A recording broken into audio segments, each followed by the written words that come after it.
ॐ श्री परमात्मने नमः। अथ द्वितीयोऽध्यायः सांख्ययोगः।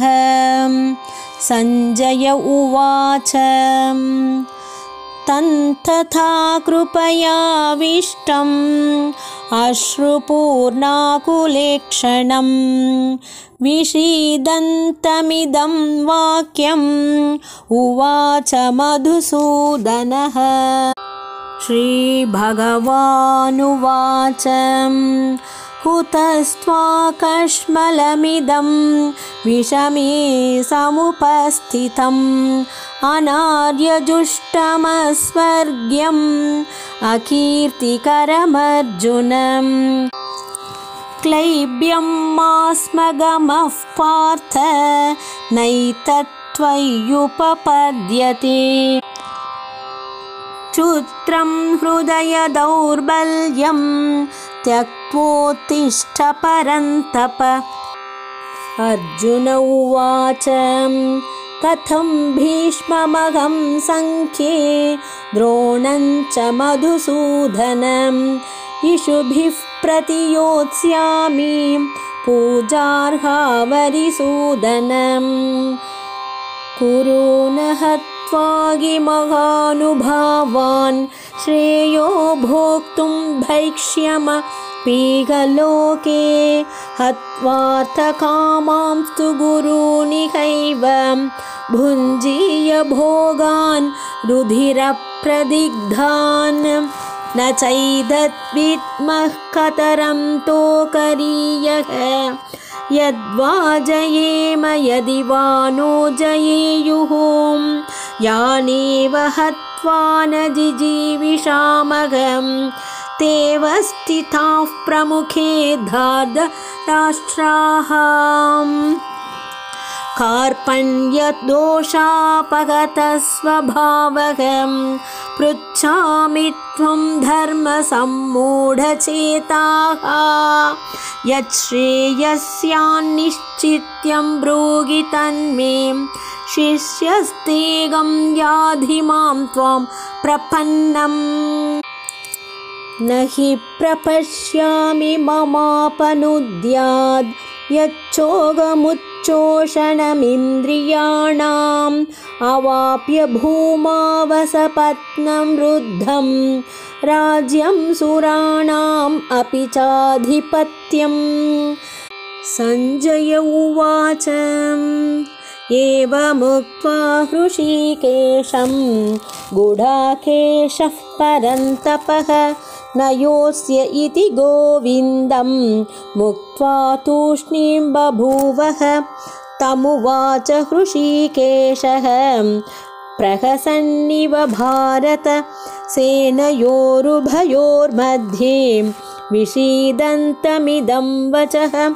श्रीभगवानुवाच अशोच्यानन्वशोचस्वं प्रज्ञावादांश्च भाषसे गतासु न गतासूंश्च नानुशोचन्ति पण्डिताः। न त्वेवागं जातु नासं न त्वं नेमे जनाधिपाः न चैव न भविष्यामः सर्वे वयमतः परम्। देहिनोऽस्मिन् यथा देहे कौमारं यौवनं जरा तथा देहान्तरप्राप्तिः धीरस्तत्र न मुह्यति। मात्रा स्पर्शास्तु कौन्तेय शीतोष्णसुखदुःखदाः आगमापायिनो नित्याः सांस्तितिक्षस्व भारत। यं हि न व्यथयन्त्येते पुरुषं पुरुषर्षभ समदुःखसुखं धीरं सोऽमृतत्वाय कल्पते। नासतो विद्यतो भावः न भावो विद्यते सतः उभयोरपि दृष्टोऽन्तः त्वनयोस्तत्त्वदर्शिभिः। अविनाशि तु तद्विद्धि येन सर्वमिदं ततं विनाशमव्ययस्यास्य न कश्चित् कर्तुमर्हति अन्तवन्त इमे देहाः नित्यस्योक्ताः शरीरिणः अनाशिनो प्रमेयस्य तस्माद्युध्यस्व भारत ययेनं वेत्ति हन्तारं यश्चैनं मन्यते हतम् उभौ तौ न विजानीतः नायं हन्ति न हन्यते न जायते म्रियते वा कदाचित् नायं भूत्वा भविता वा न भूयः अजो नित्यः शाश्वतोऽयं पुराणः न हन्यते हन्यमाने शरीरे वेदविनाशिनं नित्यं ययेनमजमव्ययम् कथं स पुरुषः पार्थ कं घातयति हन्तिकम् वासांसि जीर्णानि यथा विहाय नवानि गृह्णाति नरोपराणि तथा शरीराणि विहाय जीर्णानि अन्यानि संयाति नवानि देहि नैनं छिन्दन्ति शस्त्राणि नैनं दहति पावकः न चैनं क्लेदयन्त्यापः न शोषयति मारुतः अच्छेद्योऽयमदाह्योऽयम् अक्लेद्यो शोष्य एव च नित्यः सर्वगतस्तानुः अचलोऽयं सनातनः अव्यक्तोऽयमचिन्त्योऽयम् अविकार्योऽयमुच्यते तस्मादेवं विदित्वैनं नानुशोचितुमर्हसि अथ चैनं नित्यजातं नित्यं वा मन्यसे मृतं तथापि त्वं महाबाहो नैवं शोचितुमर्हसि जातस्य हि ध्रुवो मृत्युः ध्रुवं जन्म मृतस्य च तस्मादपरिहार्येते न त्वं शोचितुमर्हसि अव्यक्तादीनि भूतानि व्यक्तमद्यानि भारत अव्यक्तनिधनान्येव तत्र का परिदेवनाम् आश्चर्यवत् पश्यति कश्चिदेनम् आश्चर्यवद् वदति तथैव चान्यः आश्चर्यवच्चैनमन्यः शृणोति श्रुत्वाप्येनं वेद न चैव कश्चित् देहि नित्यमवद्योऽयं देहे सर्वस्य भारत तस्मात् सर्वाणि भूतानि न त्वं शोचितुमर्हसि स्वधर्ममपि चावेक्ष्य न विकम्पितुमर्हसि धर्मात् याधियुद्धात् श्रेयोऽन्यतो क्षत्रियस्य न विद्यते यदृच्छया चोपपन्नं स्वर्गद्वारमपावृतं सुखिनः क्षत्रियाः पार्थ लभन्ते युद्धमीदृशम् अथ चेत्त्वमिमं धर्म्यं सङ्ग्रामं न करिष्यसि ततः स्वधर्मं कीर्तिं च हित्वा पापमवाप्स्यसि अकीर्तिं चापि भूतानि कथयिष्यन्ति देव्ययां सम्भावितस्य चाकीर्तिः मरणादतिरिच्यते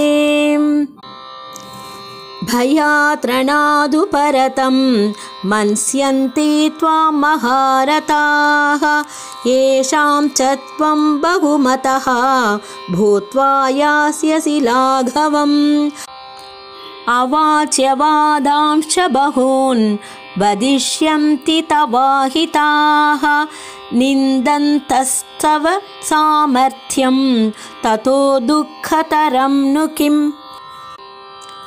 हतो वा प्राप्स्यसि स्वर्गं जित्वा वा भोक्ष्यसे महीं तस्मादुत्तिष्ठ कौन्तेय युद्धाय कृतनिश्चयः सुखदुःखे समे कृत्वा लाभालाभौ जयाजयौ ततो युद्धाय युज्यस्व नैवं पापमवाप्स्यसि येषा ते विहिता सांख्ये बुद्धिर्योगे त्विमां शृणु बुद्ध्या युक्तो यया पार्थ कर्मबन्धं प्रहास्यसि नेहाभिक्रमनाशोऽस्ति प्रत्यवायो न विद्यते स्वल्पमप्यस्य धर्मस्य त्रायते मगतो भयात् व्यवसायात्मिका बुद्धिः रेखेह कुरु नन्दन बहुशाखा ह्यनन्ताश्च बुद्धयो व्यवसायिनां यामिमां पुष्पितां वाचं प्रवदन्त्यविपश्चितः वेदवादरथा पार्थ नान्यथस्तीति वातिनः कामात्मानः स्वर्गपराः जन्मकर्मफलप्रदां क्रियाविशेषबहुलां भोगैश्वर्यगतिं प्रति भोगैश्वर्यप्रसक्तानां तयापहृतचेतसां व्यवसायात्मिका बुद्धिः समाधौ न विधीयते त्रैगुण्यविषया वेदाः निस्त्रैगुण्यो भवार्जुन निर्द्वन्द्वो नित्यसत्त्वस्थो निर्योगक्षेम आत्मवान् यावानर्थ उदपाने सर्वतः सम्प्लुतोदके तावान् सर्वेषु वेदेषु ब्राह्मणस्य विजानतः कर्मण्येवाधिकारस्ते मा फलेषु कदाचन मा कर्मफलहेतुर्भूः मा ते सङ्गोऽस्त्वकर्मणि योगस्तः कुरु कर्माणि सङ्गं त्यक्त्वा धनञ्जय सिद्ध्यसिद्ध्यो समो भूत्वा समत्वं योग उच्यते दूरेण ह्यवरं कर्म बुद्धियोगाद्धनञ्जय बुद्धौ शरणमन्विच्छ कृपणाः फलहेतवः बुद्धियुक्तो जहातीह उभे सुकृतदुष्कृते तस्माद् योगाय युज्यस्व योगः कर्मसु कौशलं कर्मजं बुद्धियुक्ता हि फलं त्यक्त्वा मनीषिणः जन्मबन्धविनिर्मुक्ताः पदं गच्छन्त्यनामयम् यदा ते मोहकलिलं बुद्धिर्व्यतितरिष्यति तदा गन्तासि निर्वेदं श्रोतव्यस्य श्रुतस्य च श्रुतिविप्रतिपन्ना ते यदा स्थास्यति निश्चलां समाधावचला बुद्धिः तदा योगमवाप्स्यसि अर्जुन उवाच स्थितप्रज्ञस्य का भाषा समाधिस्थस्य केशव स्थितिः तत्ति किं प्रभाषेत किमासीत व्रजेत किम् श्रीभगवानुवाच प्रजहाति यदा कामान् सर्वान् पार्थमनोगतान् आत्मन्येवात्मना तुष्टः स्थितप्रज्ञस्तदोच्यते दुःखेष्वनुद्विग्नमनाः सुखेषु विगतस्पृहः वीतरागभयक्रोधः स्थितधीर्मुनिरुच्यते यः सर्वत्रानभिस्नेहः स्तत्तत्प्राप्य शुभाशुभं नाभिनन्दति न द्वेष्टि तस्य प्रज्ञा प्रतिष्ठिता यदा संहरते चायं कूर्मोऽङ्गानीव सर्वशः इन्द्रियाणीन्द्रियार्थेभ्यः तस्य प्रज्ञा प्रतिष्ठिता विषया विनिवर्तन्ते निराहारस्य देहिनः रसवर्जं रसोऽप्यस्य परं दृष्ट्वा निवर्तते यततो ह्यपि कौन्तेय पुरुषस्य विपश्चितः इन्द्रियाणि प्रमाथीनि हरन्ति प्रसभं मनः तानि सर्वाणि संयम्य युक्त आसीत मत्परः वशे यस्येन्द्रियाणि तस्य प्रज्ञा प्रतिष्ठिता ध्यायतो विषयान् पुंसः सङ्गस्तेषुपजायते सङ्गात् सञ्जायते कामः कामात् क्रोधोऽभिजायते क्रोधोद्भवति सम्मोहः सम्मोहात् स्मृतिविभ्रमः स्मृतिभ्रंशात् बुद्धिनाशः बुद्धिनाशात् प्रणश्यति रागद्वेषवियुक्तैस्तु विषयानिन्द्रियैश्चरन् आत्मवश्यैर्विधेयात्मा प्रसादमधिगच्छति प्रसादे सर्वदुःखानां हानिरस्योपजायते प्रसन्नचेतसो ह्याशु बुद्धिः पर्यवतिष्ठते नास्ति बुद्धिरयुक्तस्य न चायुक्तस्य भावना न चाभावयतः शान्तिः अशान्तस्य कुतः सुखम् इन्द्रियाणां विचरतां यन्मनोनुविधीयते तथस्य हरति प्रज्ञां वायुर्नावम् इवाम्बसीं तस्माद् यस्य महाबाहो निगृहीतानि सर्वशः इन्द्रियाणीन्द्रियार्थेभ्यः तस्य प्रज्ञा प्रतिष्ठिता या निशा सर्वभूतानां तस्यां जागर्ति संयमी यस्यां जाग्रति भूतानि सा निशा पश्यतो मुनेः अपूर्यमाणम् अचलप्रतिष्ठं समुद्रमापः प्रविशन्ति यद्वतो तद्वत्कामायं प्रविशन्ति सर्वे न शान्तिमाप्नोति न कामकामी विहाय कामान्ययः सर्वान् पुमांश्चरति निःस्पृहः निर्ममो निरहङ्कारः स शान्तिमधिगच्छति एषा ब्राह्मी स्थितिः पार्थ नैनां प्राप्य विमुह्यति स्थित्वा स्यामन्तकालेऽपि ब्रह्मनिर्वाणं रुच्छति ॐ तत्सत् इति श्रीमद्भगवद्गीतासु उपनिषत्सु ब्रह्मविद्यायां योगशास्त्रे श्रीकृष्णार्जुनसंवादे साङ्ख्ययोगो नाम द्वितीयोऽध्यायः। श्रीकृष्णार्पणम्।